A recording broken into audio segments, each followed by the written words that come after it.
कभी ये सोचा है कि हम जिस दुनिया में रहते हैं वो हमें कितना बनाती है? मतलब क्या हमारा माहौल ही हमारी पूरी कहानी लिख देता है या फिर हम अपनी कहानी के लेखक खुद हैं? ये एक ऐसा सवाल है जिसने सदियों से बड़े बड़े विचारकों को उलझाए रखा है। चलिए इस सवाल को थोड़ा और आसान बनाते हैं।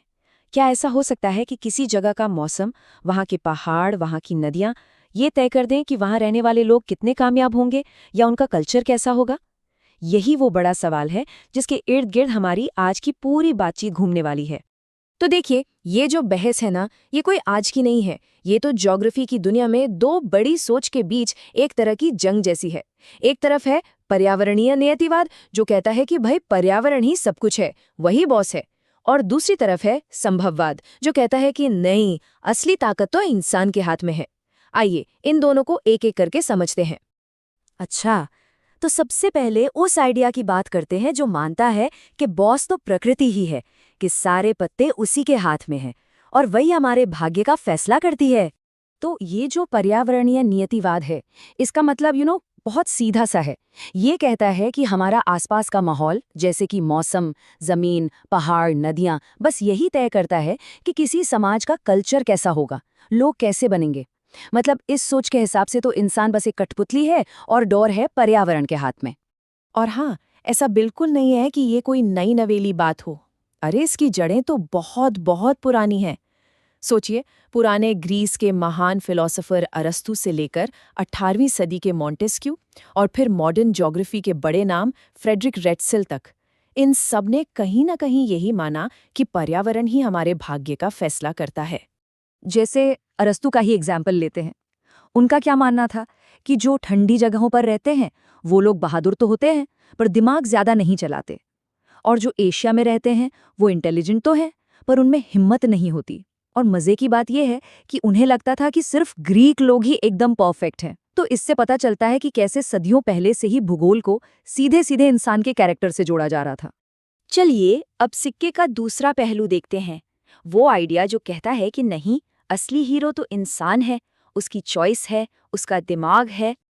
और इस सोच को लूसियन फेब्रे के इस एक कोट से बेहतर कुछ नहीं समझा सकता। ये कोट संभववाद या पॉसिबिलिज्म की पूरी आत्मा को पकड़ लेता है। असल में ये विचार कहता है कि इंसान सिर्फ तमाशा देखने वाला नहीं है, वो अपनी कहानी खुद लिखता है। तो संभववाद का क्या कहना है? ये कहता है कि देखो, पर्यावरण हमें हुक्म नहीं देता, वो तो बस हमें ऑप्शंस देता है, सुझाव देता है। एक तरह से समझ लीजिए कि हमारे सामने एक मेन्यू कार्ड रख दिया गया है। अब उसमें से कौन सी डिश चुननी है, यह हमारी संस्कृति, हमारी टेक्नोलॉजी और हमारे फैसलों पर है।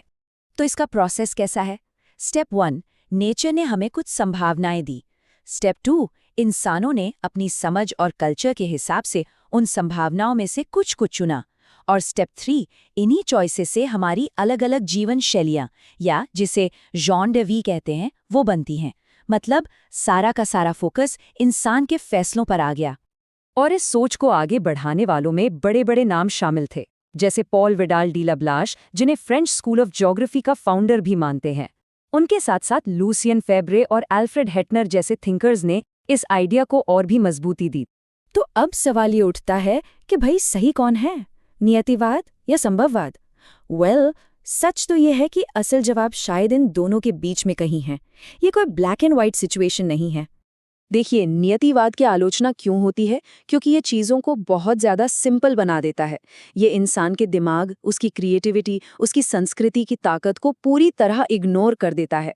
एक सीधा सा सवाल है, अगर पर्यावरण ही सब कुछ तय करता है तो फिर एक जैसे मौसम वाले दो अलग अलग इलाकों में अलग अलग कल्चर कैसे पनप जाते हैं? लेकिन रुकिए, इसका मतलब ये नहीं कि संभववाद में कोई कमी नहीं है, उसकी भी आलोचना होती है। कभी कभी ये पर्यावरण की असली ताकत और उसकी सीमाओं को कम आंक लेता है। भाई चाहे कितनी भी एडवांस टेक्नोलॉजी क्यों न हो, सहारा रेगिस्तान के बीच में चावल तो नहीं उगाया जा सकता है ना। तो चॉइस तो है, पर अनलिमिटेड नहीं है। तो आज के जो ज्योग्राफर्स हैं वो इस रिश्ते को वन वे स्ट्रीट की तरह नहीं देखते। वो कहते हैं कि ये तो इंसान और पर्यावरण के बीच एक लगातार चलने वाली बातचीत है, एक डायलॉग है।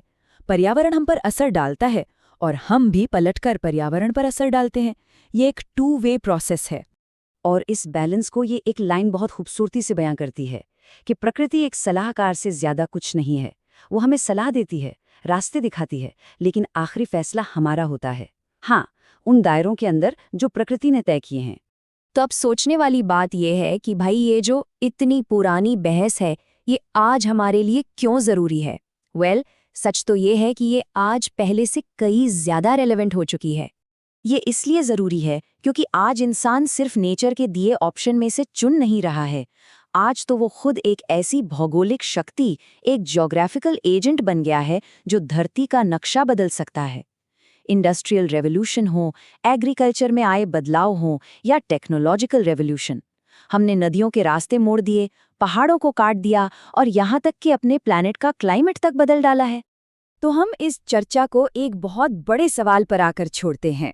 जैसे जैसे टेक्नोलॉजी हमें पर्यावरण को बदलने की ताकत दे रही है, हम अपने भविष्य के लिए कौन सी नई संभावनाएं बना रहे हैं और साथ ही कौन सी नई सीमाएं भी।